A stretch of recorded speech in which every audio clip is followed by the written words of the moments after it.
Unlock your potential today at skillbakery.com. Now in this one, we'll be looking at how we can get chat completions in form of JSON objects from OpenAI for programmatic use. So over here, you can see that we have our configuration created, we have our OpenAI object created. But if you look at this particular function that we have, that's the handler. So we are getting the prompt in a very similar manner, request.body. But over here, you'll notice this shape object that we have created, and we are saying that whatever data you're getting should be part of the attributes. And here we are using the create chat completion, but you'll notice that the content is a bit different.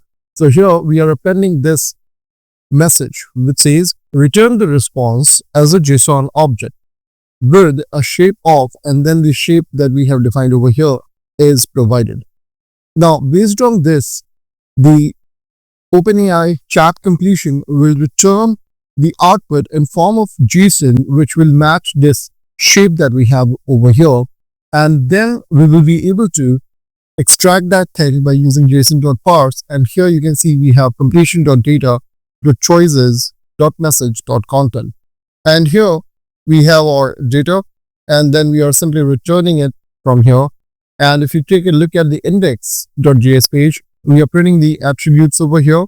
And on top, we're simply calling the attributes API and setting the data.attributes. Now, let's go ahead and build it first. Let's go ahead and start it. So right here, you can see that we have entered the topic, what is Ursa major and Ursa minor. If I go ahead and click on generate, you'll notice that we have sent the request to our attributes API.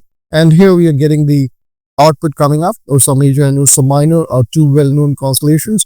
And if I take you to the attributes and then the response, you'll notice the data attribute and then the content is part of that particular thing. So the attributes has got the data part of it. And that's how it has returned the output to us. If you find the video helpful, don't forget to like and subscribe.